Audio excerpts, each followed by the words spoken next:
Welcome back to our YouTube channel.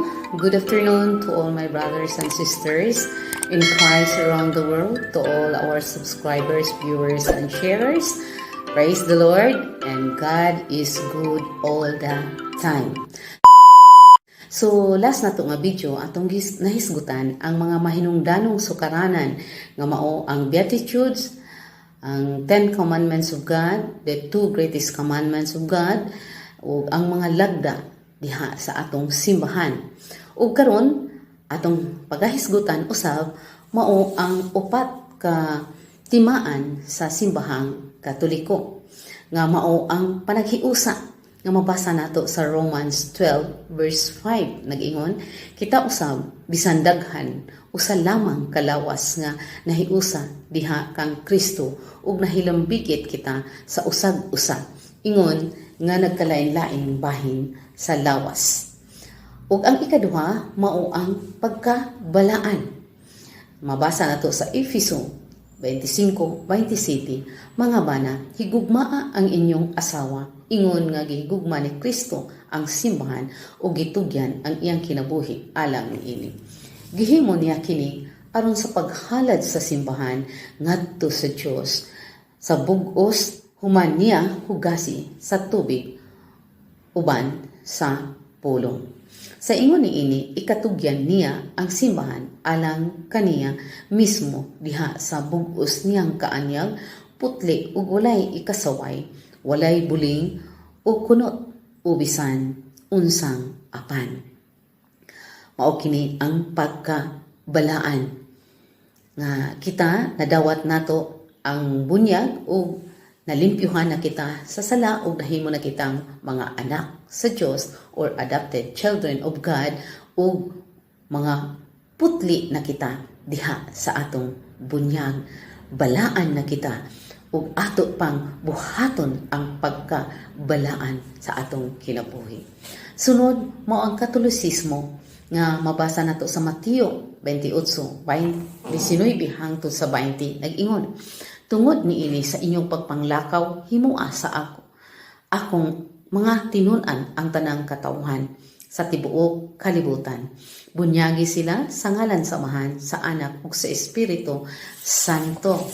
Mao na kini mahimo nang himuang tinun-an ang mga katawhan ug tudloi sila sa pagtuman sa tanan nga akong gisugo kaninyo ug hinumdumi ako magauban kaninyo sa kanunay hangtod sa katapusan sa kalibutan. Mao na kini ang simbahang Katoliko nga anaa nagauban si Hesukristo ug ang balang Espiritu Santo diha sa simbahan, ang God the Father, God the Son, God the Holy Spirit. Sunod mao ang pagka-apostoliko nga mabasa nato sa Efeso 2:19 hangtod sa 20. Busa kamo mga dili Hudiyo, dili na mga langyaw o mga dumuduong kundili mga kauban sa katawhan sa Dios o mga sakop na sa iyang banay.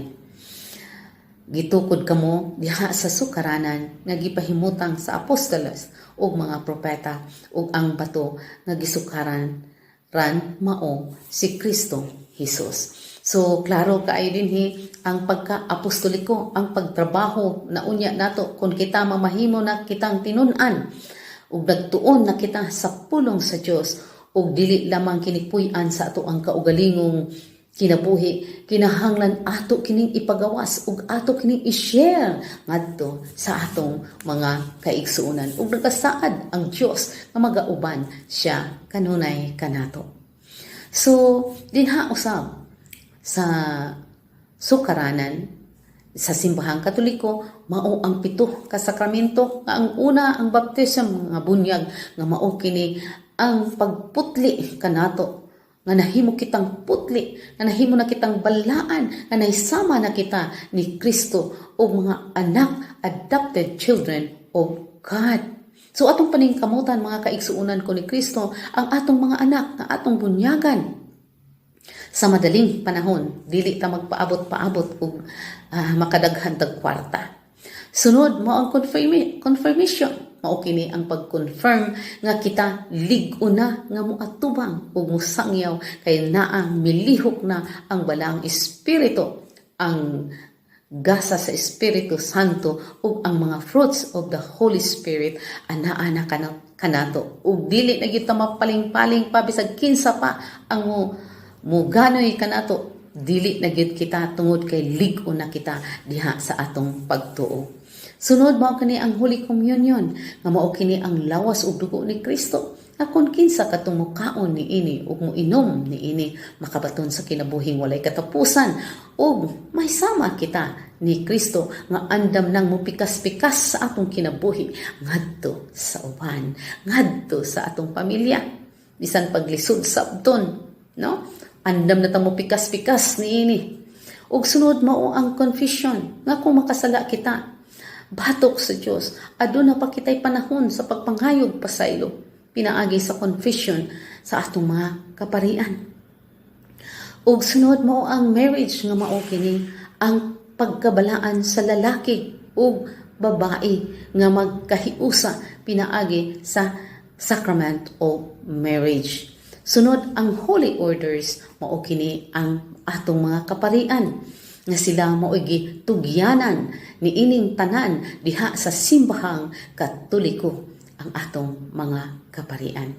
So ang mga kaparian, daghan silang mga anak, daghan silang asawa, daghan silang ginikanan o daghan silang mga apo diha sa parokya nga ilang atimanon. Sunod mo ang anointing of the sick nga kini mao ang katapusan nga sakramento nga atong pangayoon kun ato nang ilabi na haduol na ang atong kamatayon ug madawat kini nato ang anointing of the sick pagkanindot kay ready kita nga moatubang sa Dios. Ug anaa ang upat ka mga sala nga makahilak ang langit alang sa pagpanimalos.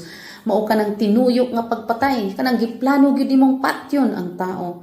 Ug apil na usab niini ang abortion. Bisag moingon pa ta nga ano kuan pa man to, tulo pa man to kasimana. No, tao na siya, bata na siya. Genesis 4 verse 10. So, ang sala usab sa Sodoma, nga grabing mga sala dito sa Sodoma. Grabe. Dili na to ang naa din na tanan kabig pagkorupsyon, kwarta, ana ang pagpatay, ana ang pagpuli-puli og mga asawa. So Genesis 18:20-21 mao ang sala sa Sodoma. Ug ang ikatulo mao pagpahimulos o pagdaog-daog sa mga kabos. Nga wa man ko kapahimulos sa mga kabos kana di ay mupalit ka sa iyahang baligya nga in town mahal ka in fertilizer pero imong gipalit og barato. Daog-daog na kana, pahimulos na kana sa atong mga farmer. O pananglitan aduna kitay mga kaigsuonan diha nga namaligya ato pag yung hangyoon pag-ayo halos lang atong pangayoon unya ra ba inigbaligya nato mumahal na mao kana ang pagpahimulos. O ang ikaupat maong pagpanikas sa suhol sa ilang mga trabahador. Dako kining sala naa sa Deuteronomio 24:14-15 nga ang pagpanikas nga dili tagaan sa sakto nga suhol. O ilabi na sa mga benepisyo is PhilHealth, pag-ibig, dili nato ikahatag nila. Ato silang gihikawan sa ilang mga benepisyo. O ato silang gitikasan sa ilang suhol. Imbis nga ang atong suhol, ibutang nato 300 a day. Ibutang lang nato 200. Tungod lagi sa nagkinahanglan siya, may trabaho lang yun siya. Kana usa kada kong pagpanikas ug maghilak ang langit alang sa pagpanimalo. So mga kaigsunan ko ni Kristo kung anaaman kining mga sala nga atong nahimo kining upat ka sala. Atong pamalandungan ug mobalik kita ngadto sa Dios kay wala gyud kitay madala sa next natong kinabuhi. Bisan pag magbanig ka ug bahandi ni ining kalibutana, wala gyud tay madala bisan 10 pesos. So mga kaigsuonan ko ni Kristo mao kini ang mga pagtulunan sa atong simbahan nga angayan natong tun-an pag-ayo haron kita magpuyo nga mabalaan, haron kita nga magpuyo nga andam mohatag anda mo alagad, anda mo serbisyo mo share ngadto sa uban. Kay kini maong atong mission ni ining kalibutana o dili kita mahadlok ilabi na kining panahon karon sa COVID o sa Delta variant. Nagaingon ang Dios nga ako magauban kaninyo hangtod sa katapusan sa kalibutan. So mga kaigsuunan ko ni Kristo, atong pamalandungan ug atong hinumduman kanunay nga ang Dios anaa kanunay kanatong tanan. Maayong hapon ug daghan kayong salamat mga kaigsuunan ko ni Kristo.